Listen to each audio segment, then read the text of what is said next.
Et je laisse tout de suite la parole à Jean-Philippe Davio, qui va nous parler vie associative. Oui, merci Monsieur le maire. La première délibération concerne la validation des inscriptions de nouvelles associations à la Maison de la vie associative et citoyenne.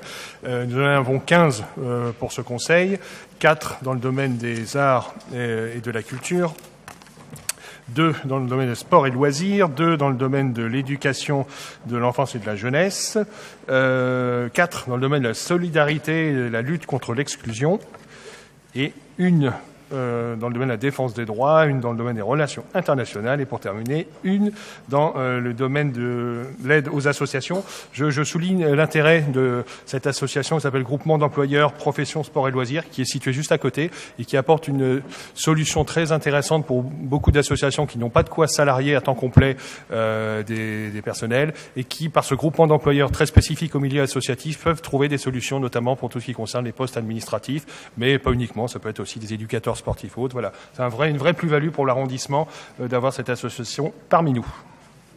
Merci beaucoup Jean-Philippe. Pas de difficulté, unanimité, la délibération est adoptée et on continue sur la MVAC.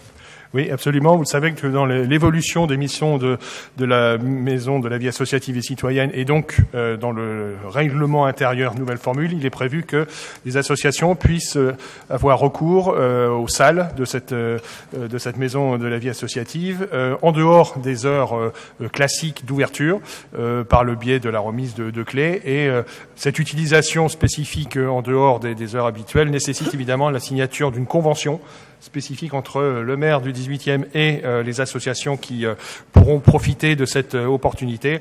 Donc je vous propose d'habiliter le maire à signer ces conventions. Je vous en remercie. Pas de difficulté, unanimité. Et on continue avec 2 subventions. Alors, la première concerne le PIMS, que nous connaissons tous bien ici, qui est présent, vous le savez, dans 4 arrondissements parisiens et dont le 18e. Il s'agit ici de valider le principe d'une subvention de fonctionnement de 145 000 € au titre de 2019. Cette subvention, je le souligne, cette situation se situe dans le cadre d'une convention pluriannuelle d'objectifs que la Ville de Paris tend à généraliser dans ses financements associatifs, ce qui procure évidemment une visibilité importante pour les structures qui en bénéficient. Merci beaucoup. C'est un élément essentiel pour l'accès aux services publics. Absolument. On parle beaucoup d'accès aux services publics et parfois, à juste raison, beaucoup aux services publics en zone rurale. On oublie qu'en ville aussi et même en centre-ville, c'est pas toujours si simple que ça. Et le PIMS, de ce point de vue-là, est un outil essentiel. Pas de difficulté, unanimité et on continue avec une subvention d'animation locale.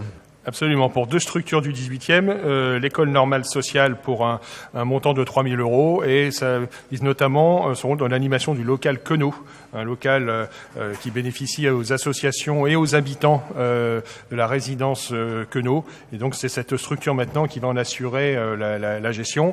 Et puis également subvention traditionnelle à la République de Montmartre que l'on ne présente plus de 2 000 €. Pas de difficulté, unanimité. Il en est ainsi décidé.